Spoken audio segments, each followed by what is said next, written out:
Hi guys, Andy here. Today on New Leaf Harvest we're talking about one of the more common fossils you can find, the Ammonite. It has an amazing history and cultural significance, and I can show you what the difference between what an Ammonite really is and if you have an old ancient nautiloid. So let's get started. So what's in a name? In this case, quite a few gods actually. The story begins way back in Egypt. And at the time, they were being ruled by a people called Hyksos that lived in the western Nile Delta. Now, the other Egyptians didn't like that, so one of the main leaders from Thebes went and kicked them out. And of course, that made Thebes the biggest and best city in Egypt, and also whatever was the biggest and best god, which happened to be Amun. Amun was really a very powerful deity, and he became even more powerful when they incorporated other gods into it. And that's why you might know Amun-Ra. Now, of course, through time they need to assimilate other people. Like to the south, they had the Kush people. So to help assimilate the Kush into Egypt, they took their main deity, which had a ram's head and horns, and associated it with their main deity, Amun or Amun-Ra at the time.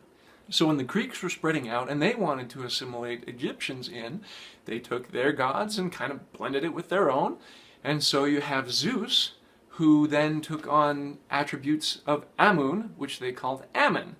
And so you have this Zeus Ammon. So you have this wonderful sculpture shown here where you basically have Zeus with ram's horns. And eventually he just became the god of Ammon while Zeus went on to be his thing.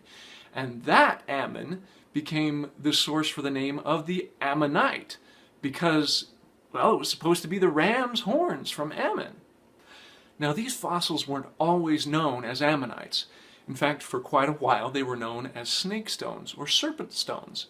And they feature prominently in some of the legends about Hilda of Whitby, who is a nun or an abbess back in England. They were said to have had a plague of snakes, and Hilda turned all those snakes to stone. And so they would take these fossils when they found them, and some people would actually just carve at the end a snake's head out of the stone, or sometimes just paint it on, and then sell it to people as relics or, well, just part of the story, I guess. So the history behind the name is fascinating, but the creatures themselves are really cool. So to borrow from Blathers again, from New Leaf, he had this to say about them. Ammonites were sea creatures with shells ranging from a few inches to a few feet in diameter. However, theories speculate that giant varieties existed as well, with shells 6 feet in diameter. Oddly, the Ammonite is a closer relative to the squid or octopus than to the chambered nautilus. That part I thought was really interesting. See, I always thought that ammonites were the precursors to nautiluses, but it's the other way around. Nautiluses came from the Cambrian era and were around much longer, because ammonites came from the Devonian era. So ammonites went extinct at the same time as the dinosaurs. And the reason why is probably how they reproduced, which is another reason why they're more closely related to octopuses and squids. Because, see, those cephalopods like to reproduce at the end of their lifetime. They spread out a lot of eggs only once they're very mature. Whereas nautiloids and modern-day nautiluses lay packets of eggs and such throughout their lifetimes in smaller batches. And so that's probably what allowed them to survive, whereas ammonites probably died off because none of them got to mature at the extinction event. So once you have one of these fossils, how do you tell the difference between an ammonite and a nautiloid? Well, it comes down to 3 things, the 3 S's. The siphuncle, the septum, and the sutures. I know, it's a lot. But here's where it comes in.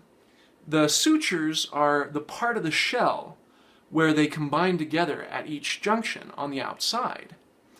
See, ammonites oftentimes have very delicate and very intricate patterns along the outside, where you can see different ridges coming in and out and are very complex. Whereas most nautiloids just have very simple sutures. They just nice, simple, straight lines. The other thing is the septum. The septums are the interior wall. For nautiloids, they're usually concaved, like you see in regular nautilus shells, whereas ammonoids are either very wavy or oftentimes just convex, where it pushes out. Now the creatures would live at the very end chamber, and the other chambers that were left behind were then used as kind of a buoyancy control system. And that's why the siphuncle is important. So the siphuncle was used to remove water from the old chambers and fill them with gases so they could stay buoyant. They did this through osmosis. Their body would become more salty, thereby drawing the water out from the old chamber, and then through their respiratory system that would go through that, it would fill the chamber with gases such as carbon dioxide or whatever else they'd put in there. It's a very slow process. It's not like a fish's bladder where they can just go up and down really fast. Instead, they'd have to push water out of a jet, kind of like a squid or an octopus, to move around swiftly up and down. Now the siphuncle on ammonites are going to be on the back ridge. So take a look at this one. You see how you have these lines like this, right there? That's the siphuncle line, and it's always on that outer edge. Whereas nautiloids, you'll see the little holes and such on the inside septum that you see. And that's how you can tell the difference. Thanks for joining me on this video. If you enjoy learning with me and want to see these as they come out, hit the subscribe button. If I've earned it, hit the like button, and most of all, share it with others. And remember, play life.